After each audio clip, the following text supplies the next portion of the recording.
Now entering Nerdist.com. Mission Log, a Roddenberry Star Trek podcast, Episode 22. Space Seed.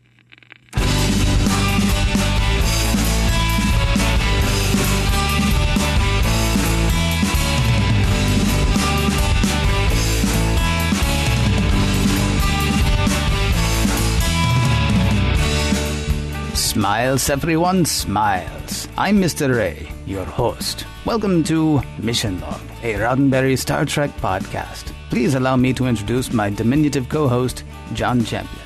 John, tell our guests what we do here. Yes, boss. Each week, we like to examine an episode. John, use your fake voice.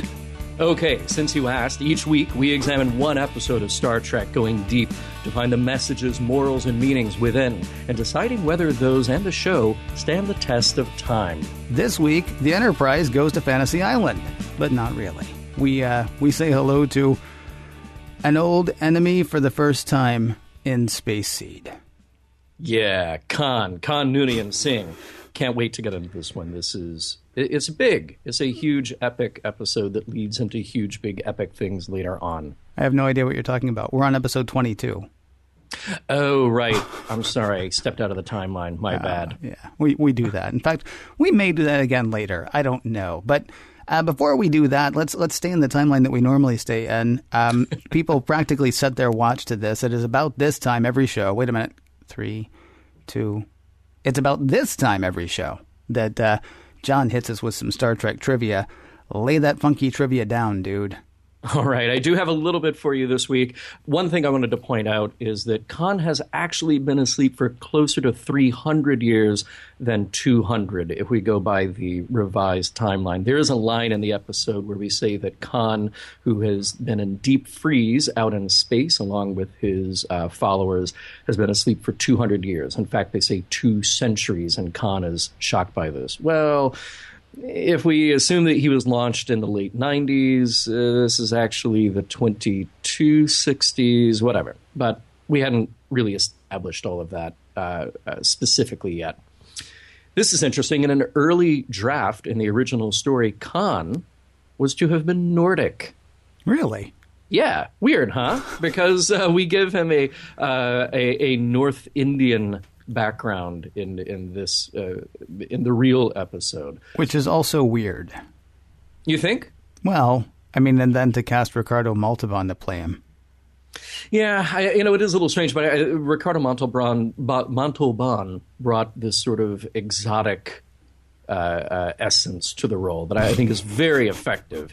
So, yeah, in the 1960s, maybe we weren't being very specific about who we were casting to fit a particular type or particular ethnic group. Yeah. But, to me it works. Well, no, I'm not. I mean, look, he's Khan. It's just weird that they point out that because we had Captain Chandra on just a few weeks ago, who was supposed to be an Indian guy, and oddly enough, played by an Indian guy. Yeah, right. So, I don't know. Today, I don't think you'd be able to cast Ricardo Montalban with his accent as an Indian guy. But again, it's a long time ago in a space studio far, far away. So, and he looks great in a Nehru jacket, and I'm going to bring that back. All right, as do I. Yep. And hey, last little thing. Remember the tragic young crew member who lost her husband-to-be in Balance of Terror, and then she showed up again under a different name in Shore Leave? Yes. She was supposed to have been in this episode, and there would have been some interaction with MacGyvers, who we will get into in a moment. But yeah, there was a little girl talk, shall we say, when they were talking about MacGyver's reveal something about herself and the kind of man that she might be looking for.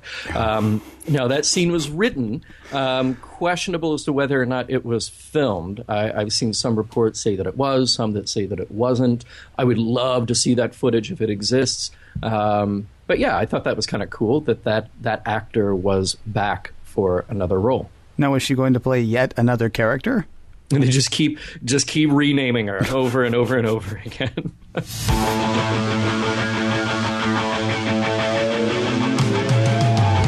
It's Khan. It's Khan. I know I'm supposed to say something intelligent here, but it's Khan. Ken, tell us more about Khan.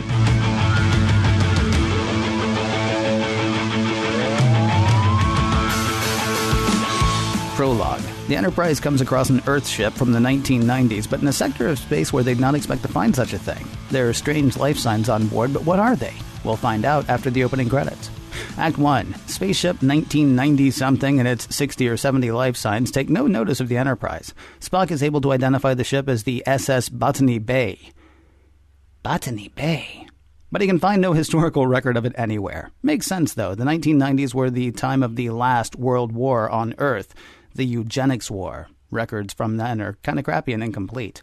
Kirk, Scotty, McCoy, and Ms. Lieutenant Marla MacGyvers, a historian, beam over to the Botany Bay to see what's what.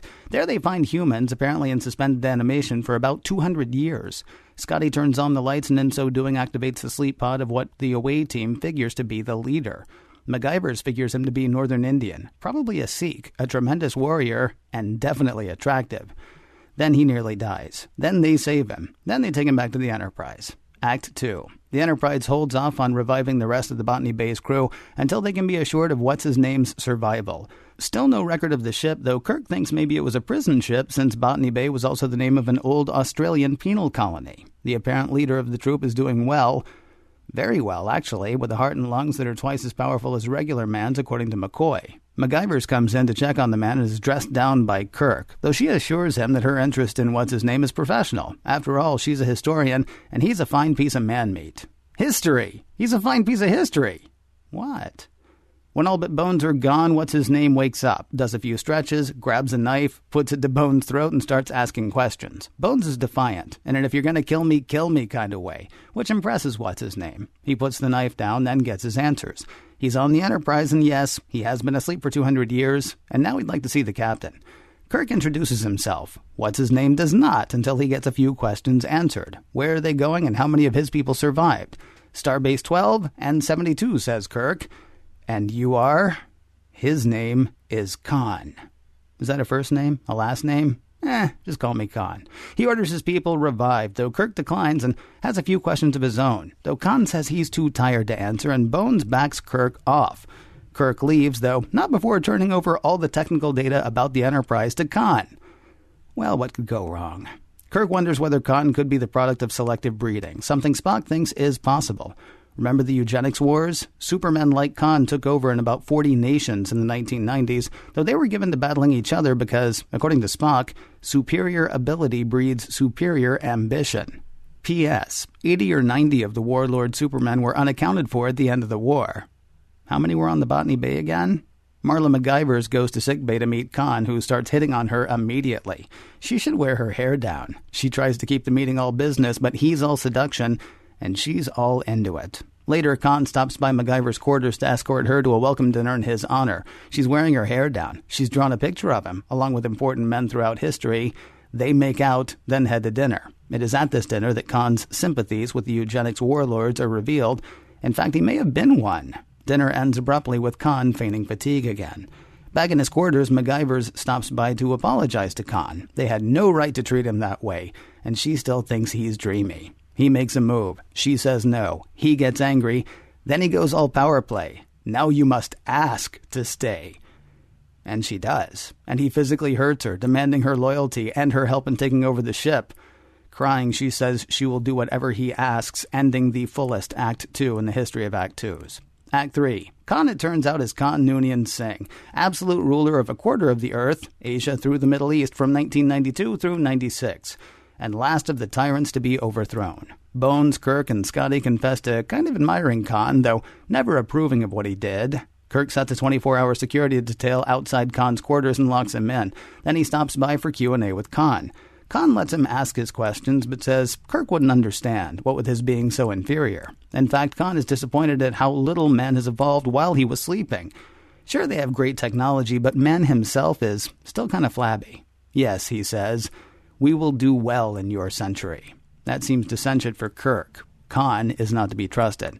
Left alone, Khan forces open his door and overpowers his guard. He makes his way to the transporter, where MacGyver's is holding the operator at the point of a phaser. She beams Khan to Botany Bay, where he sets to reviving his race of super people. Sleep is over, he says. The battle begins again, only this time it is not a world we'll win. It is the universe. Back aboard the Enterprise, Khan is found to have escaped, just as Kirk finds communications and lifts jammed and life support cut off for the bridge. Kirk orders the ship flooded with neural gas, but that's inoperative too. Khan is running the ship from engineering. Kirk refuses to surrender the bridge, but Khan says it doesn't matter. With no air, everyone on the bridge will suffocate, then he'll get the bridge. Act 4. Yep, everybody on the bridge is suffocating, though apparently not the dead kind. When next we see the crew, Khan is urging them to join him and take him to a planet with a population willing to be led. When they refuse, he threatens to kill Kirk in a decompression chamber and make the crew watch. MacGyver's asks if she may be excused, and Khan says sure. Then the video feed to Kirk being killed goes down, but so what? Kirk is dead, according to Khan, who orders Spock killed next. Kirk is, of course, not dead. MacGyver's has gone to save him, though she asks Kirk to please not kill Khan. Kirk overpowers the guard, bringing Spock to the decompression chamber, and they flood the ship with neural gas. All but Khan are knocked out. He makes his way to engineering. Kirk follows. They fight. And Kirk wins, though only by grabbing something heavy and hitting Khan with it repeatedly. So, now what to do with Khan and company? Kirk decides that sending him to a reorientation center would be a waste. Instead, he's willing to drop them off on the fairly hostile, though still inhabitable, Ceti Alpha 5. Khan says he's cool with it, referencing Milton's Paradise Lost, a quote from Lucifer when he's thrown into the pit, "It is better to rule in hell than to serve in heaven." MacGyver's is given a choice, face court-martial or go with Khan. She chooses the latter. Spock says it would be interesting to return in 100 years to see what crop has sprung from the seed Kirk planted that day. Kirk agrees, though. I gotta say, I think it's going to work out for Khan and his people. Also, the end. Yeah, you're very optimistic about how that'll work out for Khan, aren't you? Dude, they're Supermen. What could go wrong? I mean, it's not like the sun is going to explode and knock their planet out of orbit or something. No. I think this is going to work out well for them. Smiles all around. It'll be like a fantasy island in the SETI system. Right. Hey, speaking of fantasies, did you notice that when they get on the transporter pad at first, Kirk is totally checking out MacGyver's? I did not notice that. Although, do you think it was Kirk doing that, or do you think it was Shatner? I think it was both. Okay. I think it was a strong character choice by Mr. Shatner. Yeah, he does that. You know, we've seen this a few times now where, we need to get the specialist. And by the way, she's hot. And by the way, Kirk is stymied, but also checking her out. Yeah, although he's not, well, yes.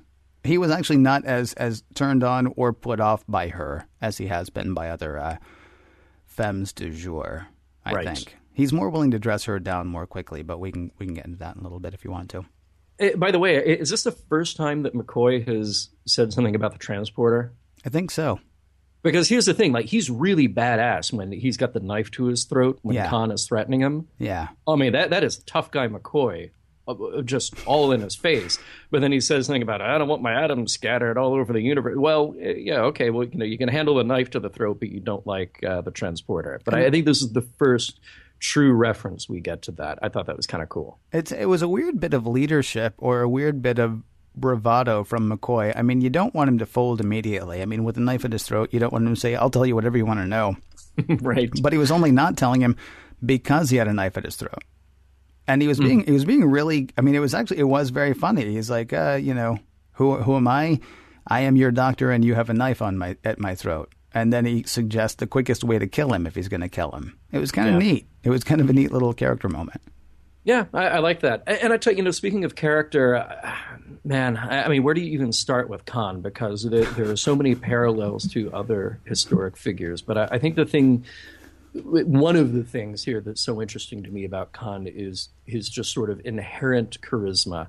And I've thought about, over the last, since Bill Clinton was first elected to office, you would hear reporters say very often, and even now, well after his presidency has ended, you would hear reporters say, well, like him or not, agree with him or disagree with him, when you're in a room with that guy, he is magnetic and he is charismatic, and you cannot help but sort of be entranced by him. So there's a sort of like indefinable character trait that certain people have, and Khan clearly has it in spades, where no matter what, people are going to be drawn to him and listen to what he says. And I think that's a pretty interesting dynamic, and Montalban plays it beautifully. See, I was going to say Tony Robbins, but yeah, sure, Bill Clinton. Oh, man. Does that mean that Khan is going to have his own series of self-help books? He certainly could. I mean, he's on an abandoned planet. He's got to do something. Yeah. It's going to be like 100 years before they come back and check on him. Right.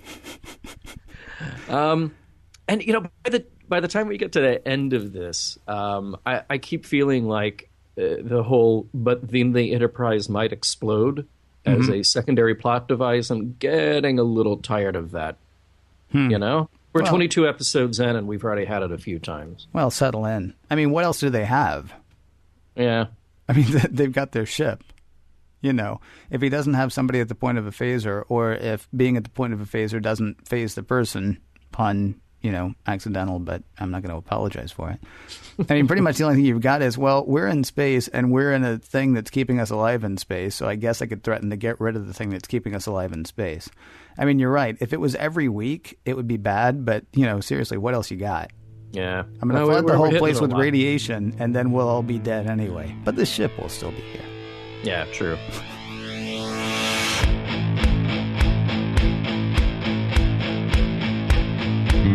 With Khan comes an incredible future for Star Trek. But what lessons come with Space Seed?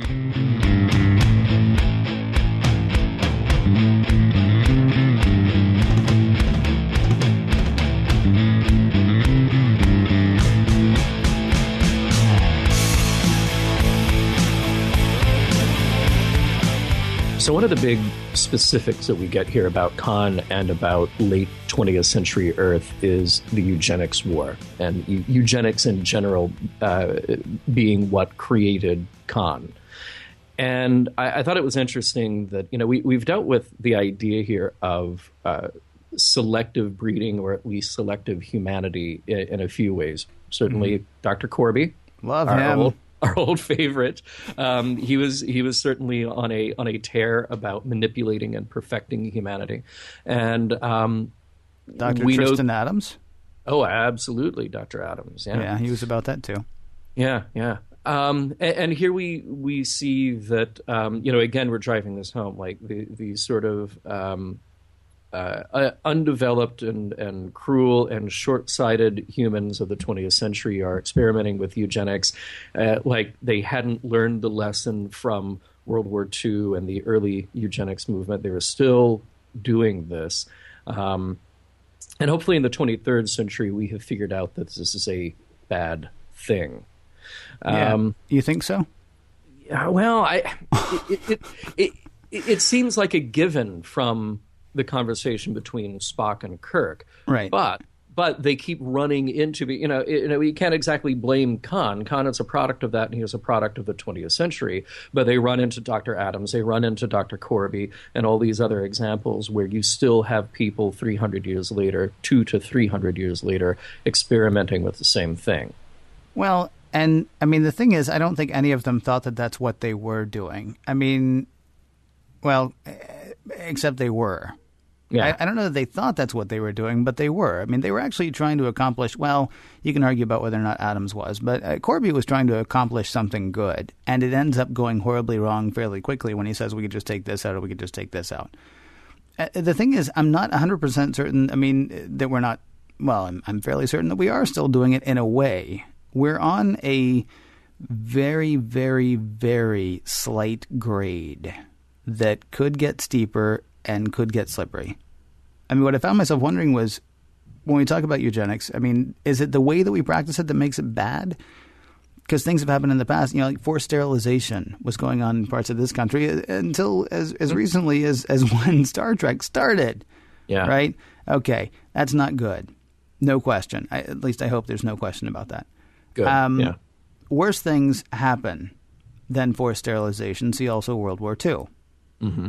Now, it is interesting to me that the last World War, at least as far as the original series is concerned, because I think you can argue about whether or not what was going on in First Contact was actually a world war. But as far as the original series is concerned, the last World War involved eugenics.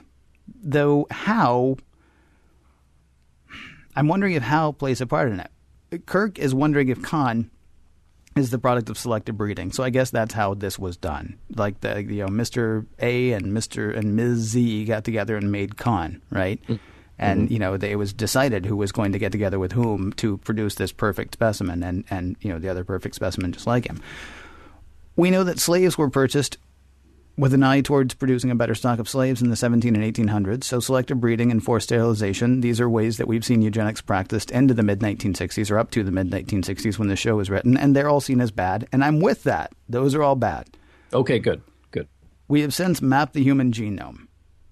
We are closer in more scientific, more granular, and certainly less cruel ways to being able to breed or build the kind of people that we might find more desirable. And I think we're okay with that. And I'm wondering if we should be. I mean, it begs the question where the line is. Do we correct eyesight and overbites, but we don't try to, improve on IQ? Do we eliminate lifelong ailments and conditions where possible, but, not try to, say, strengthen the immune system? Or is life prolongation, which has been the downfall of many a society in these first 22 episodes of Star Trek, is life prolongation cool with us at this point? And then what about, what happens to the people whose parents didn't have the money to make sure that their kids wouldn't have overbites or bad eyes, right? I mean, we're doing this now. We're not doing it in the same way, and we're not trying to breed a race of supermen, we think. We're just trying to make everybody better. Right. Well, that's a mouthful, I mean, that is such a huge, multifaceted topic to tackle here. Yeah. And I think, you asked, well, what happened and is it really important that we know what happened? Well, it may not be critical, but I think it is interesting to ponder. And hey, that's our job here, is to ponder that stuff. I kind of get the impression that all these genetically altered supermen were either forced onto a ship. So all of us in the late 1990s who were not benefiting from genetic manipulation overthrew them.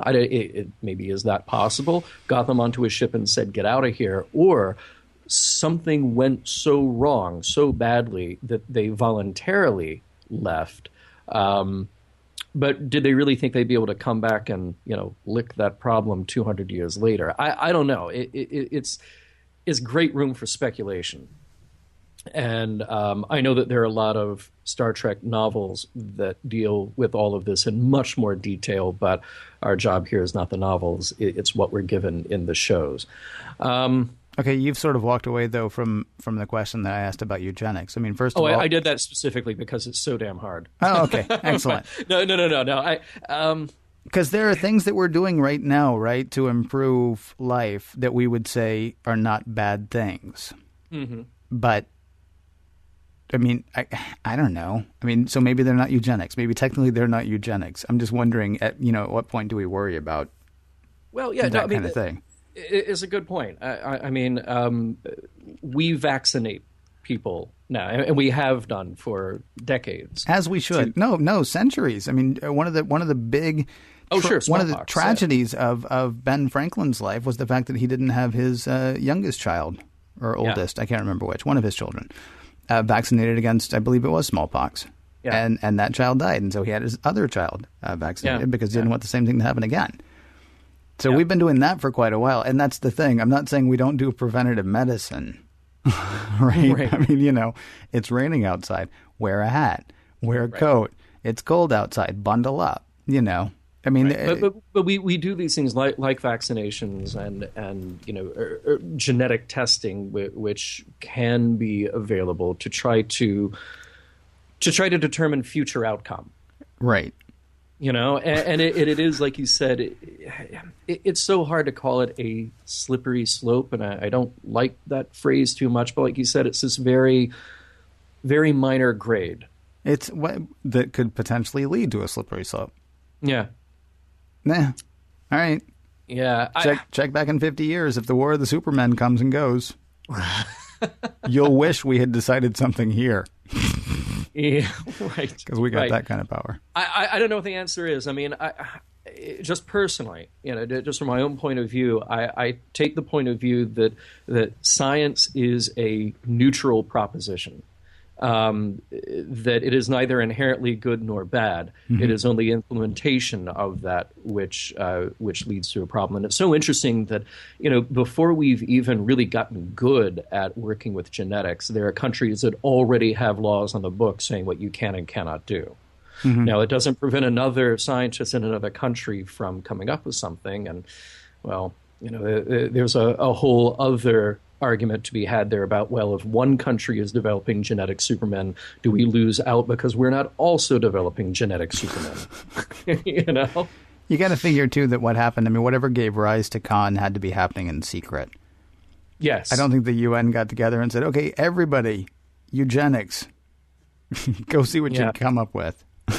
But this is such a tough call because, if you knew that your child, say, before it is born, is going to have some, whether it's a predisposition for cancer, or cystic fibrosis, or something that could be treated genetically, I think there's not a parent in the world who would say no. Oh, I think there are some parents in the world who would say no. Really? But then it becomes a science versus sort of God has a plan for everybody argument.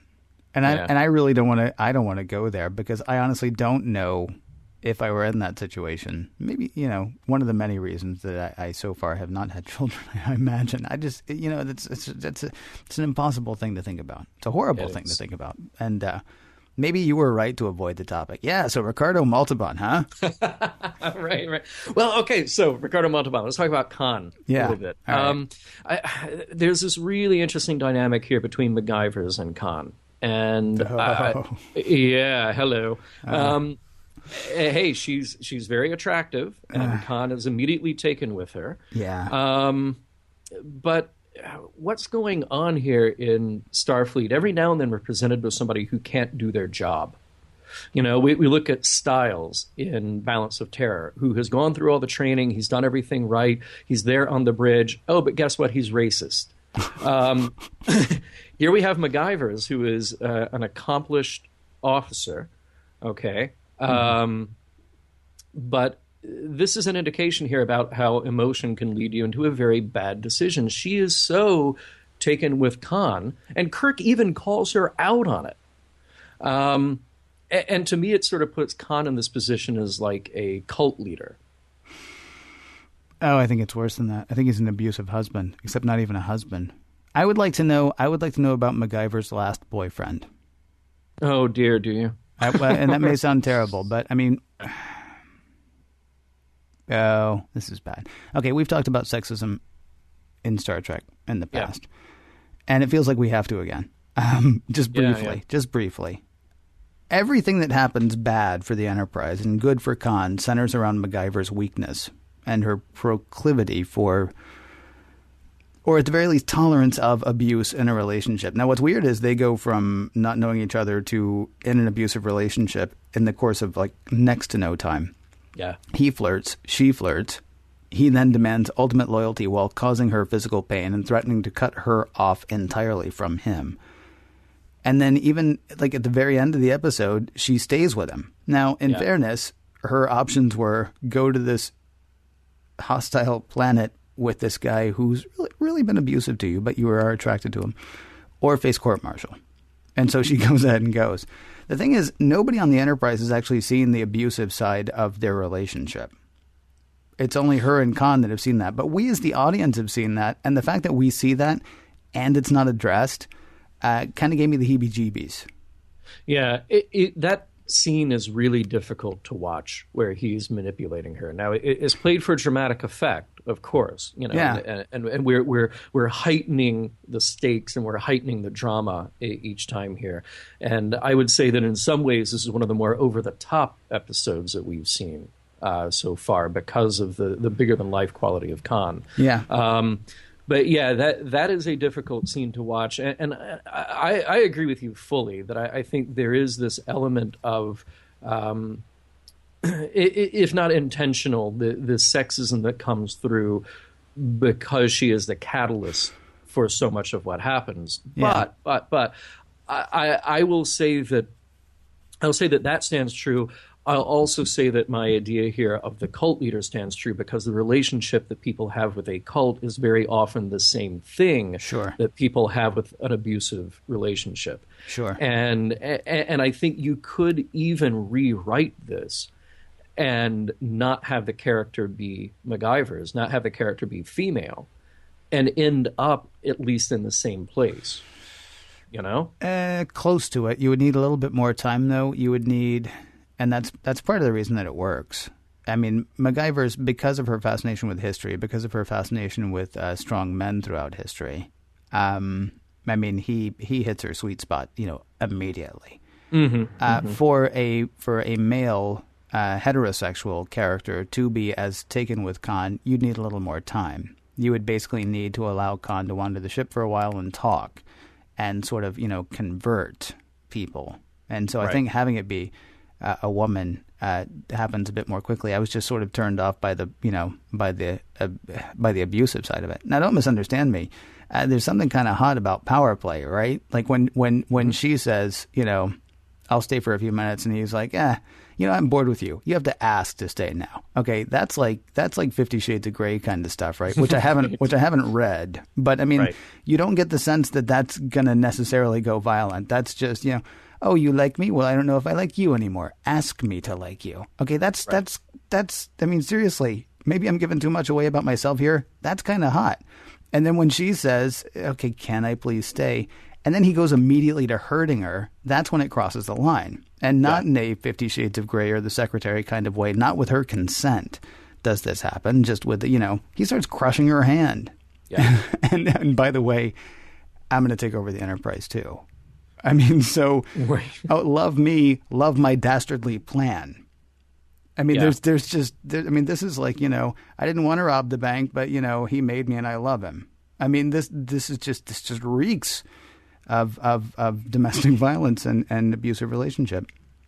Well, but it is Khan. It is Khan, and it's all about power. I mean, what we're describing here is, you have the interpersonal power and this glimpse at how this individual gets people to follow him and do whatever he says. But then you also have power in this bigger sense, his bigger ambition. And the episode raises a couple of questions here. Spock says it, but I have to wonder, does the superior, and that's in scare quotes, breeding lead to superior ambition? Are we just saying that ambition is another biological trait that can be controlled? It's a question. Superior breeding may lead to superior ambition. I don't know that it necessarily leads to cruelty. I mean, that feels like a quick thing for Spock to say to sort of justify or explain a lot of what's going on. But it seems to me that the likening of superior ambition to seizing power might be a little too cut and dry. It's a little bit of a stretch, but the big thing here is this idea of Khan as a representation of power, and that's when I started thinking, well, okay, he actually says to Kirk, I gave them order, I offered them order, meaning what he offered to the world, right? And there's this question here about the strength of order versus freedom, versus individual freedom. So the freedom of the masses be damned. What I'm offering to you is better because it is orderly, and therefore we'll be better. Well, and better is a relative term here, than what we have now. I have to tell you, I almost cried at the end of Rome. Did you see that HBO series Rome? Yeah, it didn't happen at the end, but I know what you're talking about. Well, it happened at the end of season one. Season one, yes. Season one, you get to the end of it, and you have the assassination of Julius Caesar. But here's the thing. He was built up as this character, this extraordinary human being with this extraordinary life who had a dream about making the Roman Empire into something new. And again, the needs of the individuals, the needs of the masses be damned. His vision was going to be better, So it's a huge, egregious abuse of power, no question about it. But to me, there was something really fascinating here about the idea of the bad guy who, in his twisted way, in his twisted logic, thinks that he is doing good. Mussolini was a bad guy, but hey, he made the trains run on time. That's what you always hear. And I love this idea. I don't know who you are. But I love this idea of Khan as a strong, representational character of power, but power gone amok, power gone awry and abused. And it does raise this question,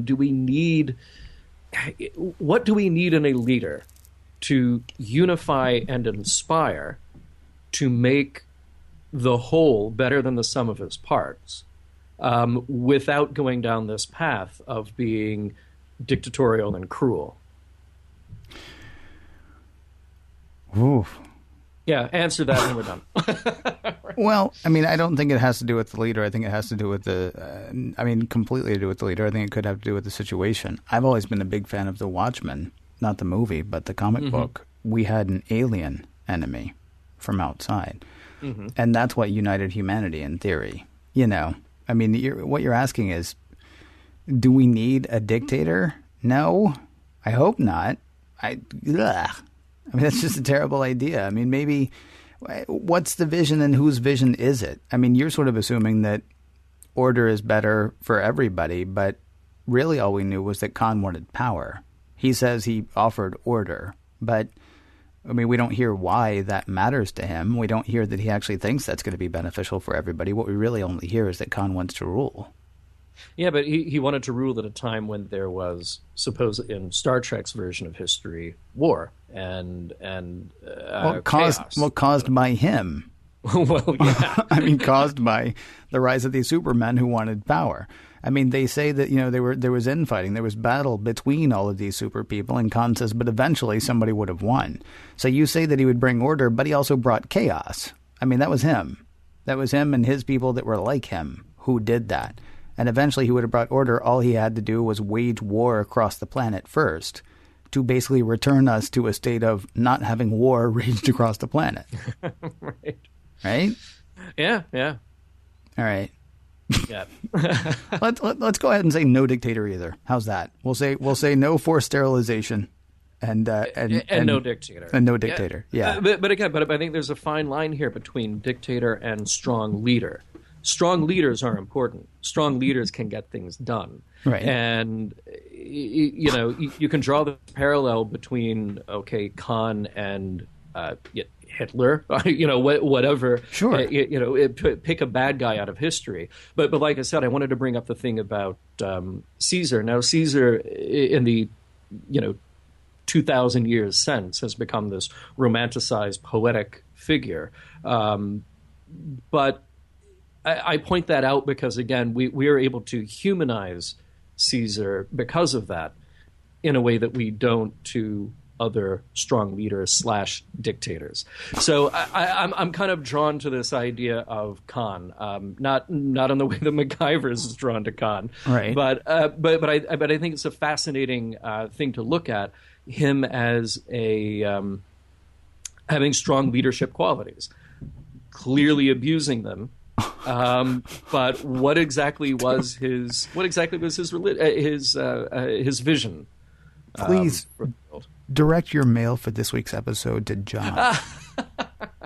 I look forward to hearing about the email that you get, by the way. Hey, I'm posing questions. All right, man. Yeah. All right. I'm not saying I want to live in Khan's world. All right. Yeah. Okay. But let's talk about the world that Khan is interested in creating. Let's talk about Milton. Okay.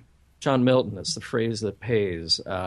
He would rather rule in hell than serve in heaven.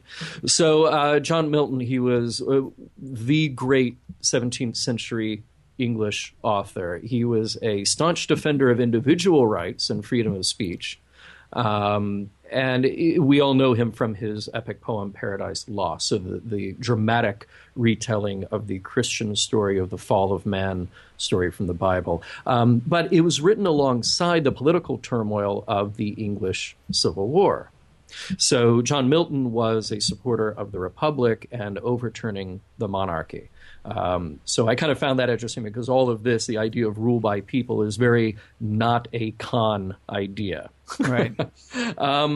But in Paradise Lost, he is grasping with the idea of authoritative rule, this time by the hand of God. You know, so he even though he's saying, okay, freedom for people, but God is still the ultimate authority.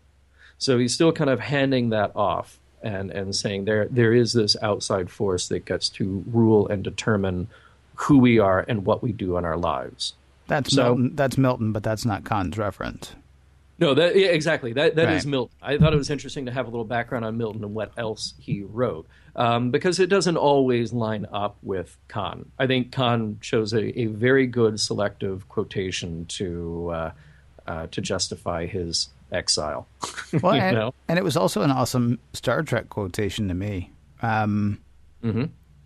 Like from Pike, you know, choosing to live the life that he, at the beginning of the episode in the cage, was, you know, wondering whether or not he wanted to keep doing that. He was thinking he just wanted to go home, settle down, raise a family. But then when he's given the option of that illusion, you know, he chooses real life over Vina and the wonders of the mind on Talos 4. Killing Landru in The Return of the Archons for denying people their creativity and freedom. That's, I mean, it's sort of the same kind of thing. Would you rather, you know, rule in hell or live in heaven? Spock yelling in, not Spock, Kirk yelling in Star Trek V, I need my pain, right? The struggle and the free will are almost always preferable in the Star Trek universe to a life that's free of care. Which is sort of, which goes straight to that Milton quote. I'd rather, you know, I'd rather rule in hell than serve in heaven. Yeah, we've seen it a few times, the strong streak of individualism. I thought it was interesting you mentioned Talos 4, because then when the circumstance changes, then Pike changes his mind. Yeah. Well, You know? What do you mean? But he kind of has to. You know? What, you mean later in the menagerie? Yeah. Oh, well, that's different, isn't it? It is. The circumstance kind of dictates what You know happens. what they did? They retconned. Oh, nice use of the word retcon. Well, thank you very much. I appreciate it. I don't know if you can actually say that about the, you know, the people who actually wrote the show, but I would say that they retconned. Yeah. Hey, can we really quickly discuss one of the potentially dark sides of the Federation? Yeah, let's do it. What are reorientation centers? Oh, I was afraid you'd ask that. Kirk says to send Khan and crew to a reorientation center would be a waste. Now, I mean, it almost reminds me, again, not to keep bringing him up, but it reminds me of Dagger of the Mind. The impression that I get is whatever goes into a reorientation center is not what comes out of a reorientation center. I agree. I think Khan is one session with Dr. Adams away from being a contributing member of society. And the other question, what's going on outside the Federation that they have reorientation centers? Right. I mean, you know what it sounds like? Work camp. I mean, it sounds it sounds like a lot of bad stuff. And, you know, maybe it was just a quick way to write it. Like, you know, well, how is Kirk just going to drop him off there? Shouldn't he go to prison? Well, he wouldn't go to a real prison, though, because it would take him about 10 minutes to lead a prison revolt. So let's say that he's not going to take him to, I don't know, what do you want to call it? Let's call it a reorientation center. But the problem is when everybody, I mean, we, you know, 50 years later, we're still watching Star Trek. So we then take these parts and go, what's a reorientation center? That sounds, is that like drug induced? Is it a lobotomy? What is it? Yeah, it's another part of the dark underbelly of the future. Potentially dark. Yeah, pay no attention to the big machine behind the curtain. Right. Hey, I want to get your impression really quickly here on Kirk's decision at the end. He shows compassion for Khan by saying, okay, we're not going to send you to a rehabilitation center. We're not going to jail you. We're going to dump you on this planet. Right. I almost see that as a show of compassion. And I have to wonder, is it out of respect for Khan's power? Is this to show that he is better than punishing Khan and somebody who's better than just sort of the obvious punishment that would come? Or does he do this out of fear? You know, what? Any thoughts on that? Well, your trivia dude, were they actually planning, was it always planned that something else would happen with Khan? No. Really? No. That's fascinating. It was never planned. Yeah. That is absolutely fascinating, because that's the only reason I can see doing that.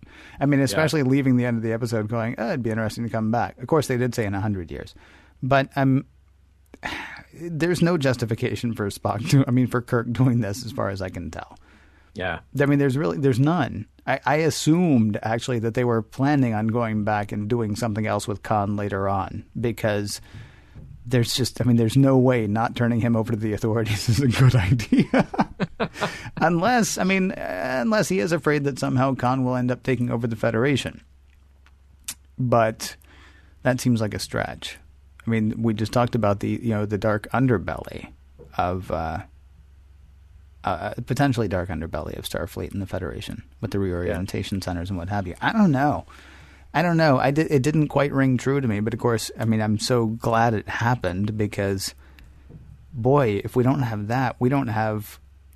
I don't know if I've said it on this episode or not, but Star Trek II: The Wrath of Khan is my Christmas movie. I watch it every Christmas Eve.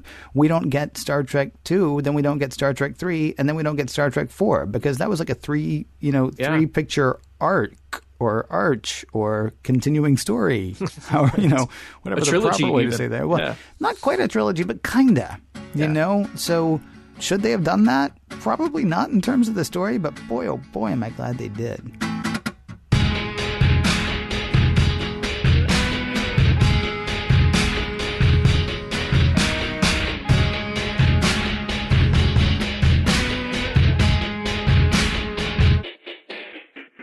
Eugenics, domestic abuse, leadership versus tyranny. This episode has everything, but does it warrant viewing today? Spoiler alert. Yes.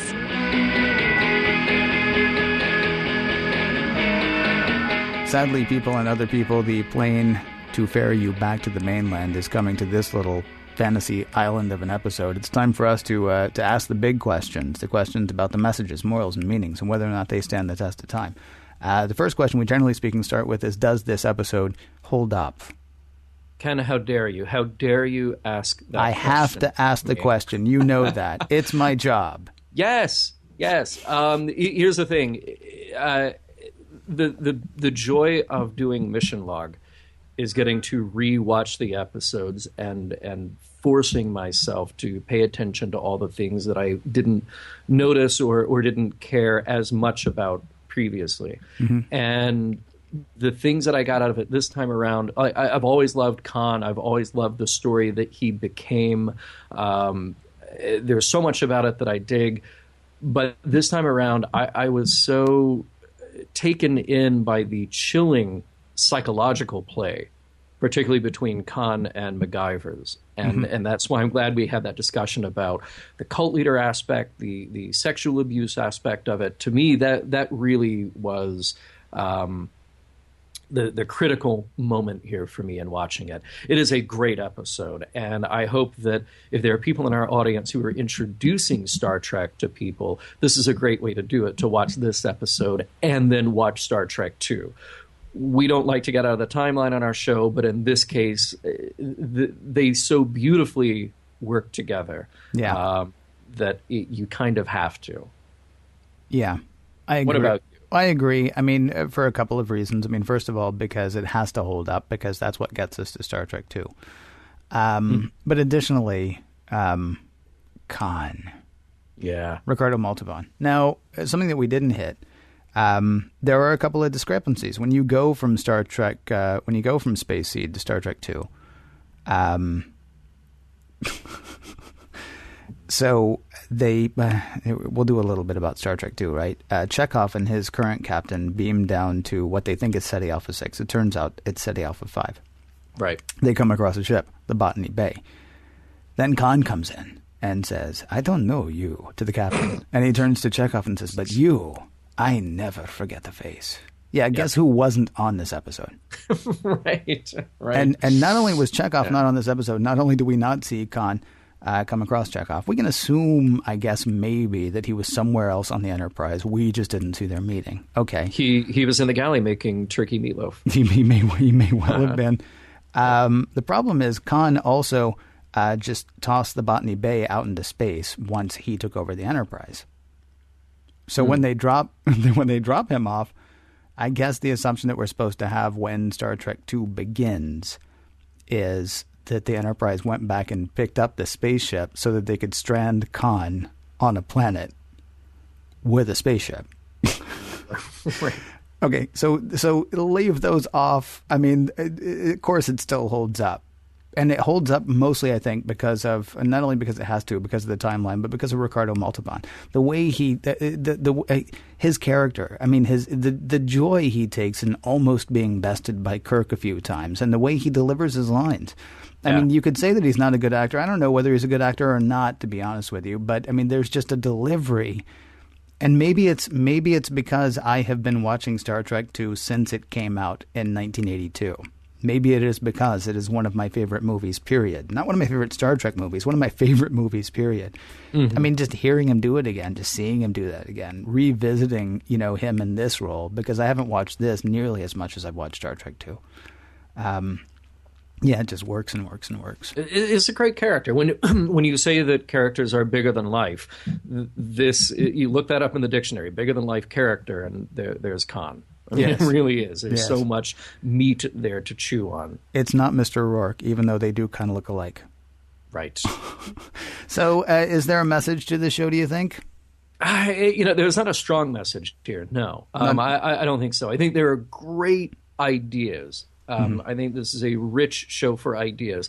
I loved looking at the concept of power, and you thought that I was celebrating the great dictators of history. No such thing. Only because you were. No. All right. How dare you? No, I think this is a great exploration of what power is, what power means, and what power does, and how to hopefully not allow ourselves to fall into the traps of, well, what dictators would set in order to control. So I think there's great ideas there. I'm having trouble finding a single solid message. This is not a Hey Timmy episode. Yeah, no, I agree. Yeah. Although, I mean, there are things that I would like to see done differently. I mean, the questions about eugenics are kind of interesting, certainly. They leave us a lot of room to examine, I think. Yeah. I wish things between Khan and MacGyver's had been a bit different.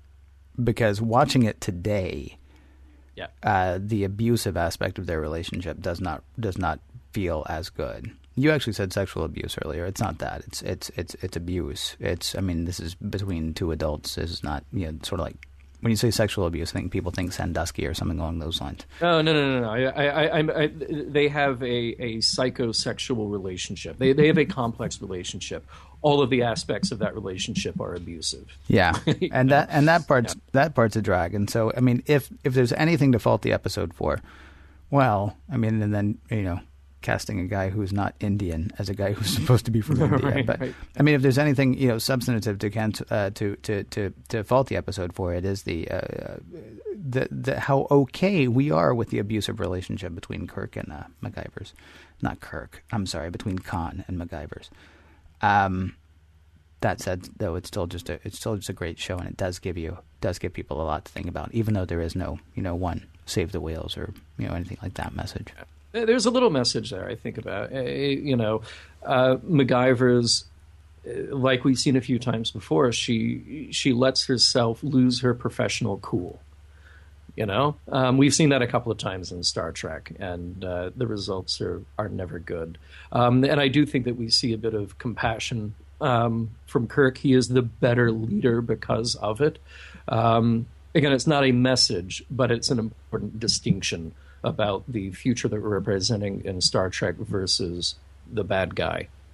Well, I know I jokingly said, please direct all of your mail to John. But if you want to get in touch with either of us about anything that you've heard on this episode or any other episode of Mission Log, or maybe an upcoming episode of Star Trek that you would like to mention, there are so many ways to get in touch with us. On Facebook, Skype, Twitter, our handle there, all of those places, Mission Log Pod, or you can call us, 323-522-5641, 323-522-5641. You can email us missionlog@roddenberry.com. That's missionlog@roddenberry.com. And don't forget to check out our super cool, kind of swanky website, missionlogpodcast.com. Remember, we may use your comments on an upcoming episode of Mission Log. Hey guys, it's Matt from San Francisco. Just finished listening to your podcast on the menagerie.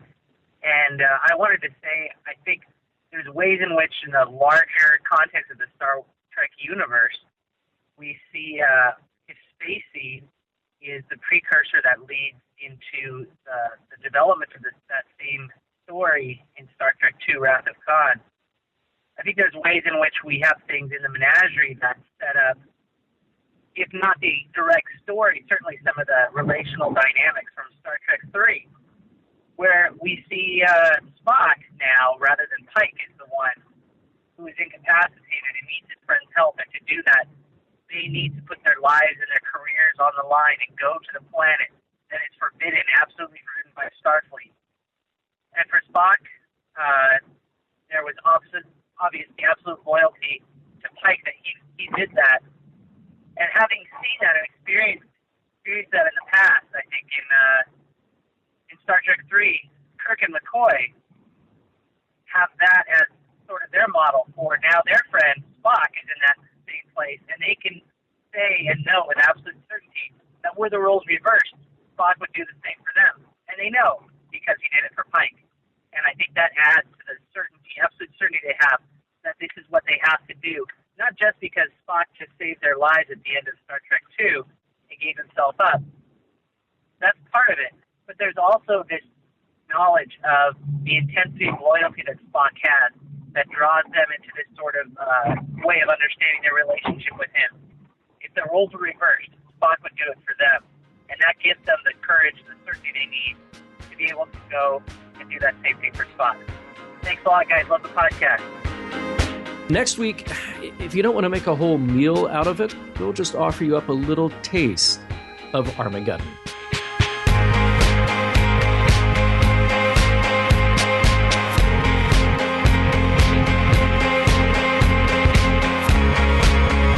Some of the music for the Mission Log provided by Warp 11, online at warp11.com, and from the album Messages by Key Theory, free to download at kitheory.com.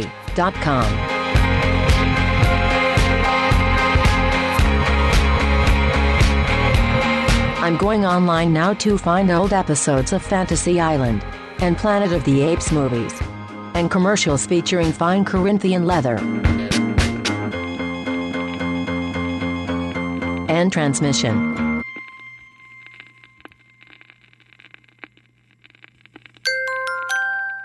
Now leaving Nerdist.com.